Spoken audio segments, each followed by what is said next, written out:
Hoy vamos a hablar un poco de economía, de presupuesto y de todas esas cosas que son interesantes para la sociedad dominicana. Tenemos con nosotros a Guillermo Carán, ingeniero economista, ex gobernador del Banco Central, quien nos va a hablar o vamos a conversar sobre esos temas. Buenos días, ingeniero. Hacía mucho que yo no le veía por aquí. Bueno, de vez en cuando hay que tomar su descanso. Es verdad, es verdad, es verdad, es verdad. Bueno, ingeniero, ayer aprobaron el presupuesto. ¿Qué le parece? Bueno, tú sabes que los presupuestos últimos... ¿Qué tiene de bueno y qué tiene de malo? En primer lugar, los presupuestos en los últimos años, sobre todo con esta modalidad de los presupuestos complementarios de mediados de año, que nunca se cumplen en el mediado de año, sino más tarde del mediano de año, están dejando de ser como la pauta para el gasto. Yo creo que la solemnidad presupuestaria debe ser recuperada para valorar debidamente y someter a la nación a un régimen de administración de sus recursos más rigurosa.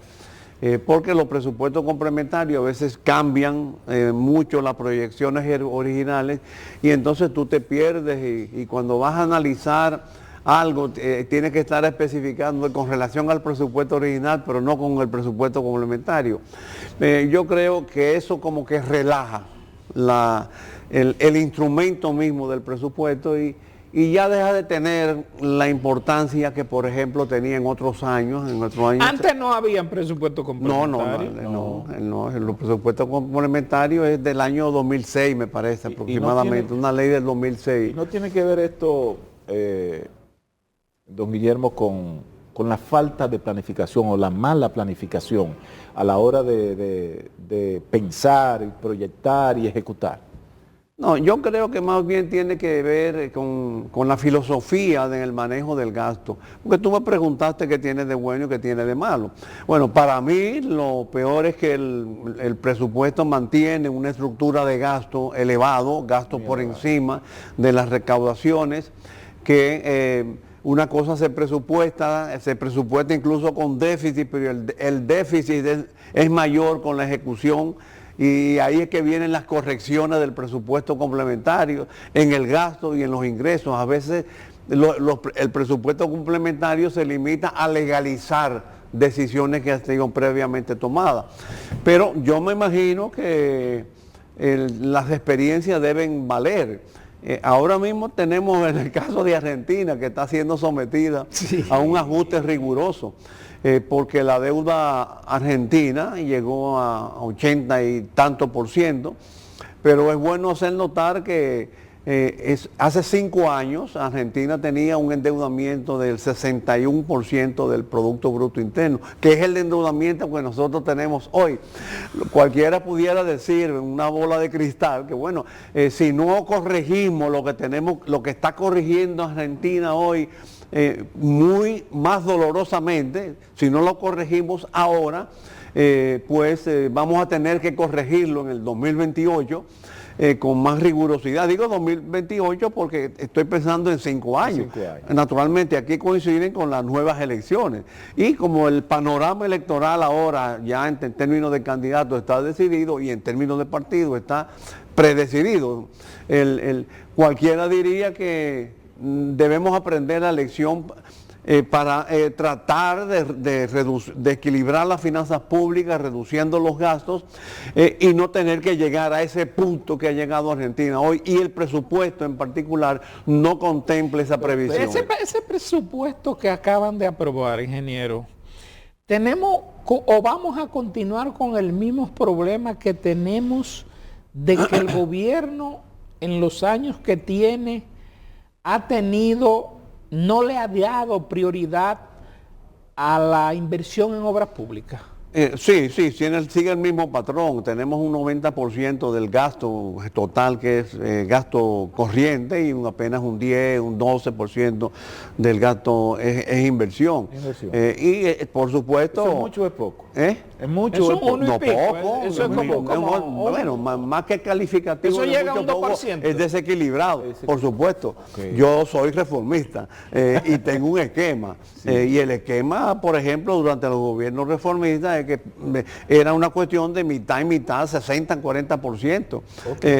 Pues, incluso en la administración cotidiana, el presidente Balaguer así lo hacía, recibía el informe de las recaudaciones en la noche, apartaba la mitad para los gastos corrientes e invertía la otra mitad. Tú debes reconocer eso, Sí, porque tú claro. eras reportero en ese tiempo del Palacio Nacional y me mortificaba mucho Era lo que madrugaba. con esos datos.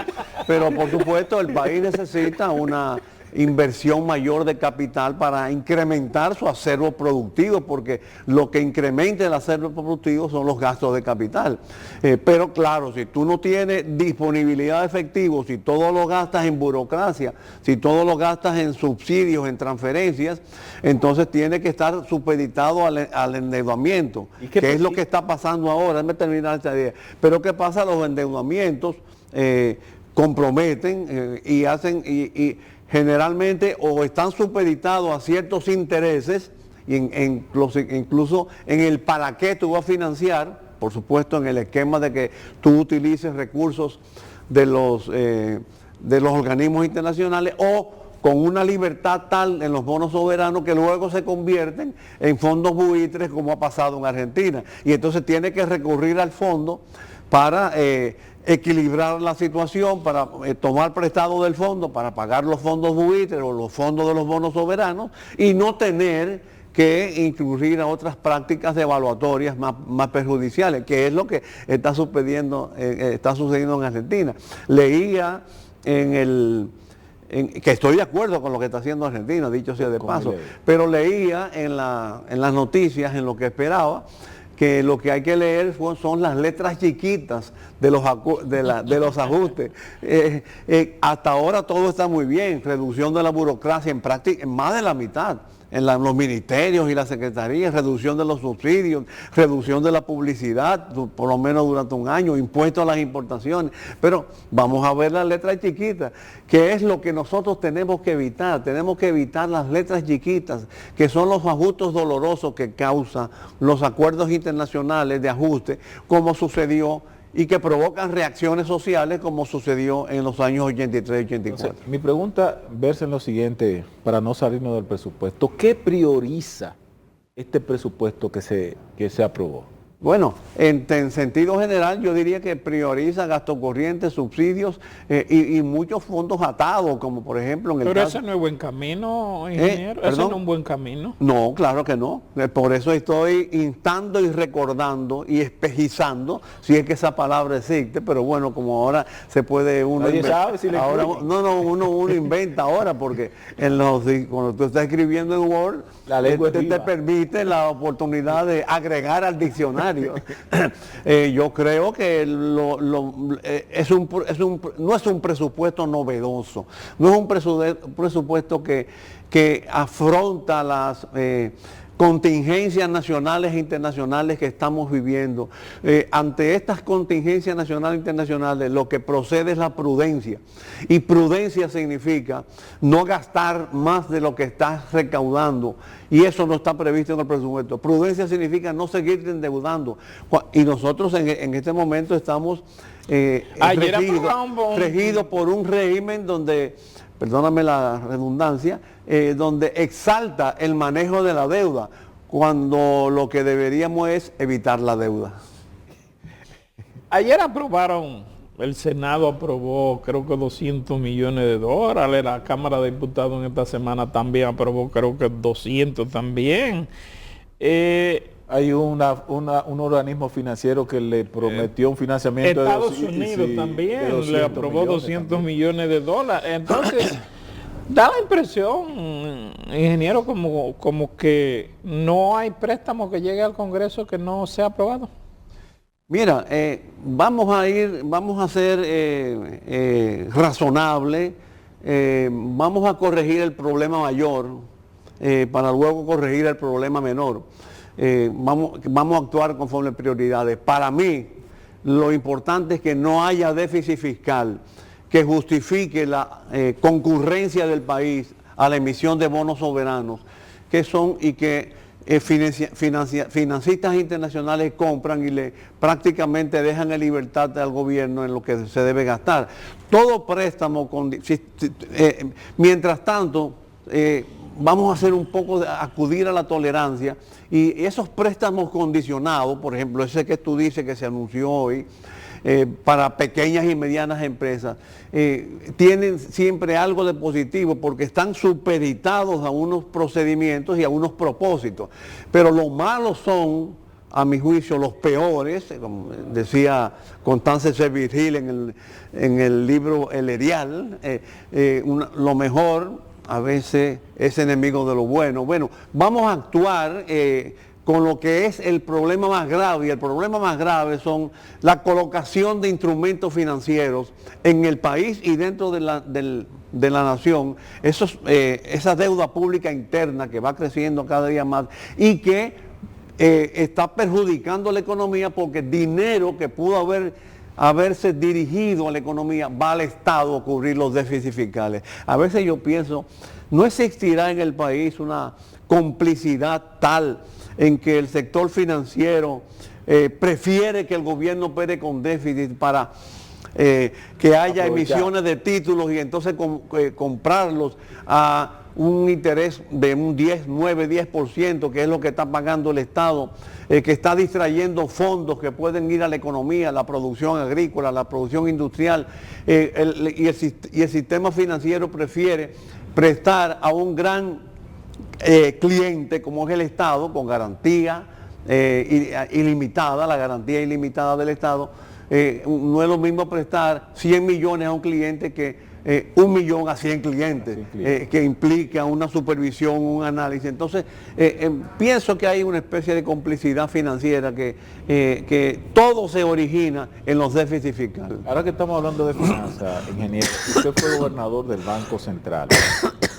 Usted sabe que como país estuvimos atravesando un tema de inflación que se estuvo sorteando por varios meses, manejándolo el Banco Central, emitiendo recursos para la parte productiva, para dinamizar un poco. Entonces, mi pregunta es lo siguiente: ¿cómo terminamos nosotros como país en el manejo económico? Por lo menos en los últimos 18 meses, ¿nos hemos manejado bien? ¿Terminaremos bien este 2023? Yo tengo mis reservas. Por ejemplo, la inflación se ha controlado básicamente con el aumento de tasa de interés del Banco Central, que es un efecto de choque, es una forma de ajuste, pero que tiene un efecto a mediano y largo plazo contrainflacionario, perjudicial al control de la inflación. Porque si tú aumentas la tasa de interés, eso aleja el uso del sector productivo del crédito, y la forma más definitiva y estable y sostenida de combatir la inflación es aumentando la producción con relación a la demanda.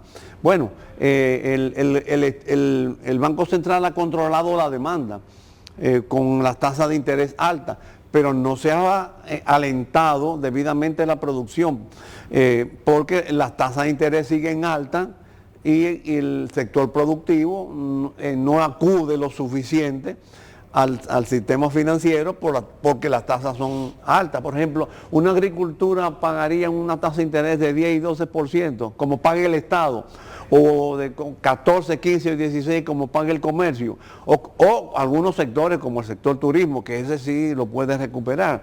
Entonces, yo creo que ha habido un problema de política macroeconómica global al de considerar que la única forma efectiva de controlar la inflación es aumentando la producción, fomentando la producción, con el agravante de que el gasto público, en lugar de la estructura del gasto público, en lugar de fomentar la producción, lo que fomenta es la demanda, porque cuando tú tienes una estructura tan grande de subsidiados y de burócratas, dinero que tú le estás pagando al consumidor, no al productor. Entonces yo creo que ahí hay una necesidad de reorientación de la política macroeconómica, que por supuesto no se contempla en el presupuesto, ni se vislumbra ahora en el panorama electoral, pero que eso constituye un desafío muy fuerte para el próximo gobierno. E insisto, vamos a hacerlo ahora, porque después puede ser, como va a pasar en Argentina con las letras chiquitas, después puede ser más costoso y más doloroso. ¿Es compatible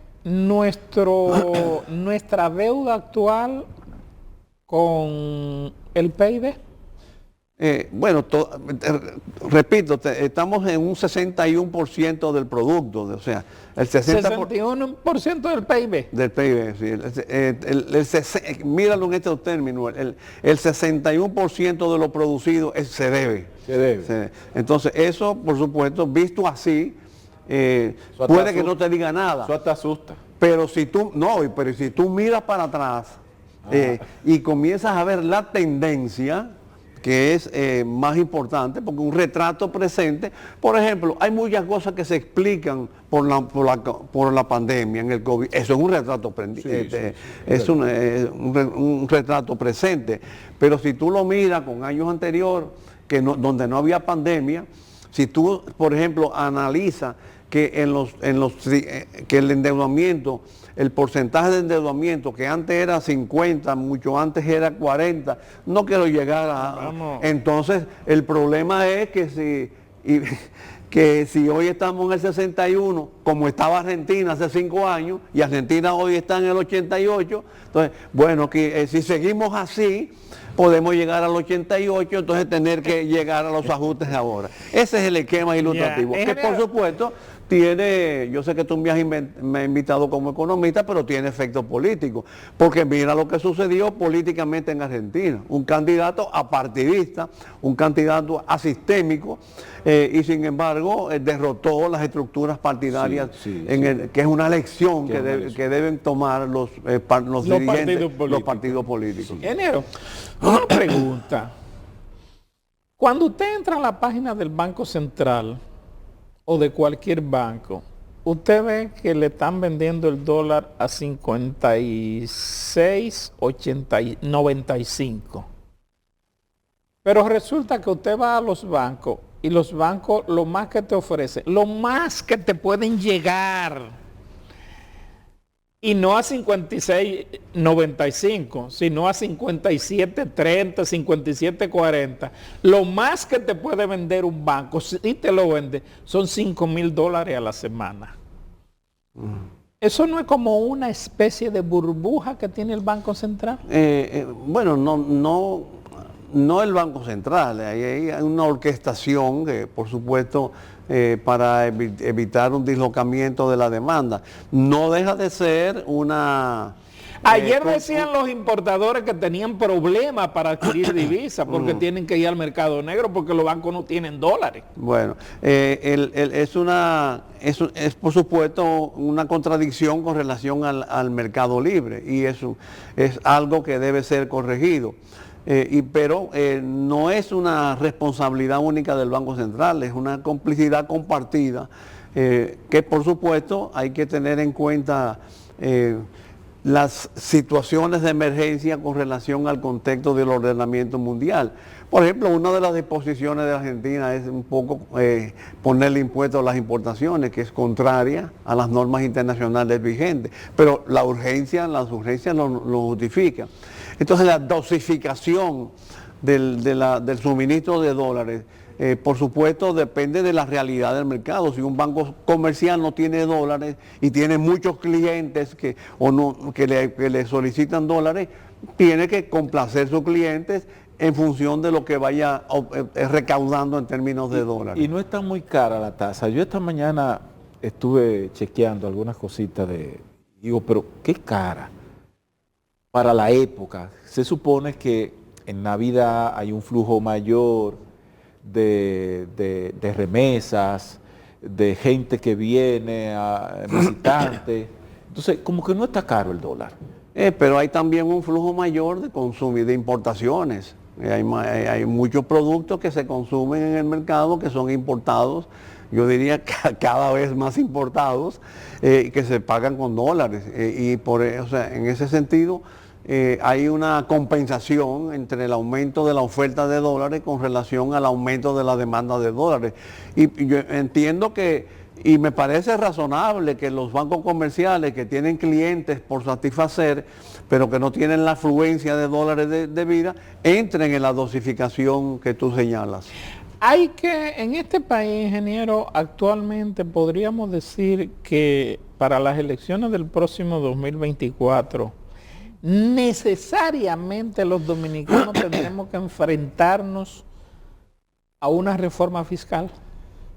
Es que qué bueno que me hacen la pregunta, y como yo he insistido mucho en lo que está de moda en el ambiente económico mundial, que es Argentina, que por cierto es una economía importante en el mundo. Fuerte. En la Segunda Guerra Mundial era la 10ª economía del mundo. Y también en el sistema financiero internacional. Argentina es deudor del 61%, de nuevo el 61%, del Fondo Monetario, de los préstamos del Fondo Monetario Internacional. O sea que una crisis en Argentina arrastra, como la teoría del dominó, al demás sistema. Pero mire este dato, Argentina tiene una presión tributaria de 29%, el doble de la nuestra. Entonces, aquí vivimos diciendo que hay déficit fiscal porque la presión tributaria es 14%. Sin embargo, Argentina tiene una déficit fiscal mayor con una presión tributaria de 29%. ¿Qué te dice eso? Que el problema no es la fiscalidad, la tributación, no es la presión tributaria. El problema es el manejo del gasto, que ahí es que está el nudo gordiano de todo el desenvolvimiento económico. Yo recuerdo una vez vino el ministro Montoro de Hacienda de España, del gobierno de Aznar, o de Rajoy, no me acuerdo ahora mismo, pero cuando estaba en la oposición, y los afines, los partidos afines, el Partido Reformista, tuvimos una reunión con él y le planteamos, bueno, ¿qué se puede hacer? No hay de otra, él dijo, que tú tienes que abordar el tema fiscal, porque ese es el nudo gordiano de la economía. Y nosotros entonces, con el tema de la reforma. Sé que estamos Yo creo que sí, yo creo que la reforma, pero una reforma fiscal bien entendida no solamente es tributación, es gasto. Lo que pasa es que los gobiernos se han resistido a discutir la tributación, el gasto, solamente que si quieren discutir la tributación. Pero ¿y por qué, ingeniero, no se da aquí en este país? Porque tenemos un alto índice de no cobro de ITEVI y tenemos un alto índice de no cobro de impuestos internos. Si usted suma esas dos cosas, usted puede conseguir, ¿cuántos puntos puede conseguir a favor de? Muchísimo, incluso... Pero nadie le entra a eso. Déjame decírtelo en estos términos. Tenemos una informalidad laboral del 58%. O sea, los trabajadores, los empleados son 58% informal. Eso significa que los empleadores andan por ahí, también informales.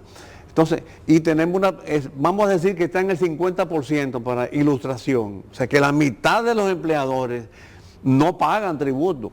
Entonces, si esa presión tributaria de 14%, con la mitad de los empleadores que no pagan tributo, si tú lograras llegar al 100%, fácilmente la presión tributaria se duplicaría y llegaríamos al 28%. O sea, ¿y si lograra recoger todo el ITEVIS? Entonces sería prácticamente duplicar las recaudaciones con una mayor eficiencia tributaria. Ahora, el problema es que a veces nos perdemos, y es que una imposición exagerada en términos de tasas de procedimientos tributarios, en lugar de lograr un aumento de la eficiencia y de las recaudaciones, espanta al contribuyente, porque son tantos los problemas, son tan injustas las tasas, que el contribuyente opta por decir, yo mejor me voy a lo informal. Sí. E incluso ahí entra la política del gasto. O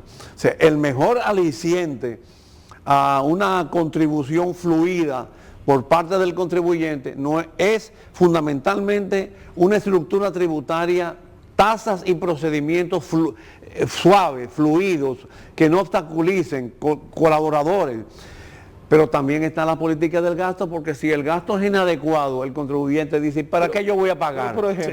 Pero por ejemplo, cuando usted cita eso, pensé así rápido, por lo que explicaba Geraldino, y la tasa de informalidad que hay en el mercado. Breve, que son pequeñas empresas, ¿verdad? Esas pequeñas empresas dependen muchas veces de hacer negocio con el Estado.